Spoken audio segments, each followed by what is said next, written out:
Welcome back to my YouTube channel.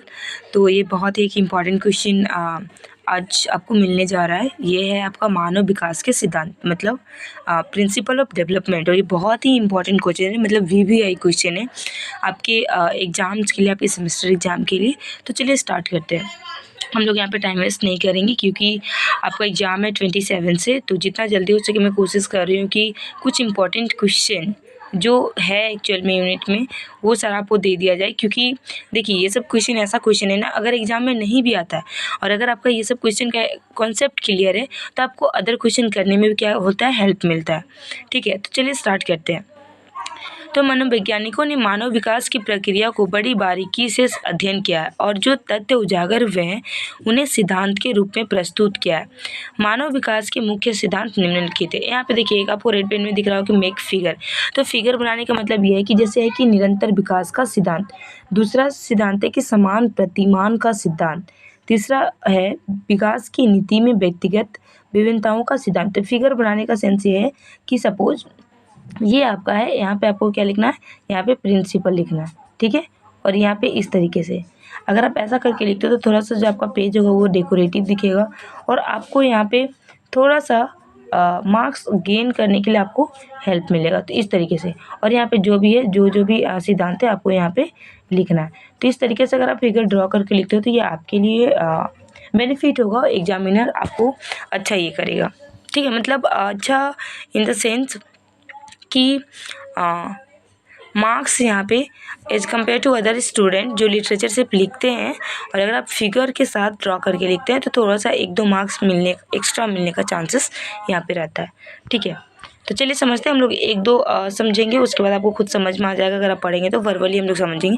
जैसे देखो, निरंतर विकास का सिद्धांत ये क्या है कि मनोवैज्ञानिकों ने ये तथ्य उजागर किया है कि मानव विकास एक कॉन्टिन्यूअस प्रक्रिया। आप एक बात बताइए, ऐसा तो नहीं है ना कि किसी का विकास हो रहा है उसके बाद रुक गया फिर हो रहा है। नहीं, रुक गया इन जैसे आप अगर स्टेजेस पढ़ेंगे वहाँ पे रुक जाने का मतलब ये होता है कि ऐसा नहीं कम्प्लीटली स्टॉप हो गया, मतलब 0.1% भी ग्रो नहीं कर रहा, ऐसी बात नहीं होती है।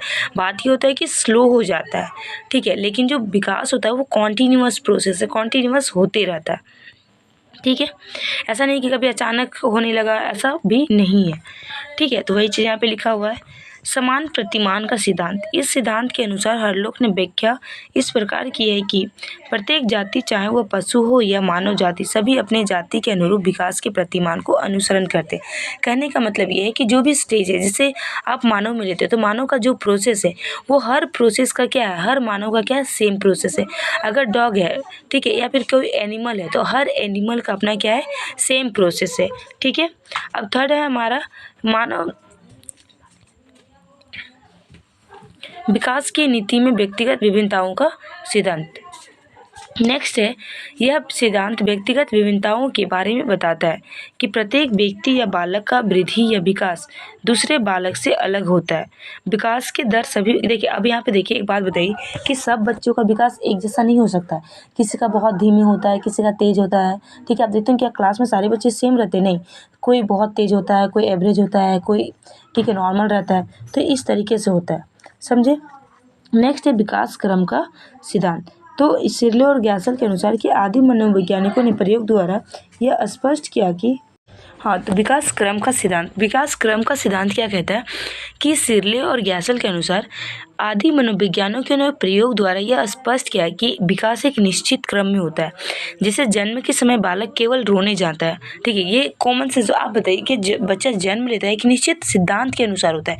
अब कोई बच्चा जन्म लेता है, ऐसा नहीं कि वो बोलने के लिए जानता है, दौड़ने के लिए जानता है, वो उस टाइम पे सिर्फ क्या जानता है, रोने के लिए जानता है। ठीक है, फिर वो धीरे धीरे लोगों के संपर्क में आता है, उसका एज ग्रो होता है, वो डेवलप करता है, फिर वो सुनता है, फिर बोलने के लिए सीखता है। ठीक है, तो इस तरीके से विकास चलता रहता है। नेक्स्ट है एकीकरण एवं पारस्परिक संबंध का सिद्धांत। ठीक है, तो ये भी है। आप इस तरीके से जो कुछ यहाँ पे सिद्धांत आपको दिया गया है, आप ये सिद्धांत को थोड़ा सा अगर आप रीड करेंगे तो आपको सब कुछ क्लियर हो जाएगा। बहुत ही ईजी वे में लिखा हुआ है। ठीक है, तो हम लोग नेक्स्ट जैसे एक इम्पॉर्टेंट है सेफ्लोकोइडल का प्रिंसिपल, द प्रिंसिपल ऑफ सेफ्लोकोइडल। ये बहुत ही इंपॉर्टेंट है, ये पूछा जाता है ऑब्जेक्टिव में भी। तो ये क्या है कि सेफ्लोकोइडल सिद्धांत ये बताता है कि बालक का विकास सिर से नीचे की ओर होता है। इस सिद्धांत के अनुसार बच्चे पहले सिर, फिर हाथ और फिर पैरों पर नियंत्रण करना हासिल करते हैं। देखिए अब यहाँ पे क्या होता है कि जो सेफ्लोकोइडल का सिद्धांत है ना, सीटेट में भी क्वेश्चन पूछा जाता है यहाँ से। तो सेफ्लोकोइडल के सिद्धांत में जो बच्चा होता है पहले अपने माथा को ये करता है, कंट्रोल करने के लिए सीखता है, नियंत्रण के लिए। उसके बाद क्या, हाथ पैर को, मतलब हाथ पैर आपके फिंगर्स को, ठीक है, पैरों के फिंगर्स को, हाथ के फिंगर्स को, हैंड को, तो ये सब सीखता है। तो जो सेफ्लोकोइडल का सिद्धांत है वो कहाँ से आता था, सेफ्लो मतलब सिर से पैर की ओर होता है। तो आपको ये याद रखना है कि सेफ्लो मतलब वहाँ से याद रखना स, मतलब कि सिर से पैर की ओर, ठीक है।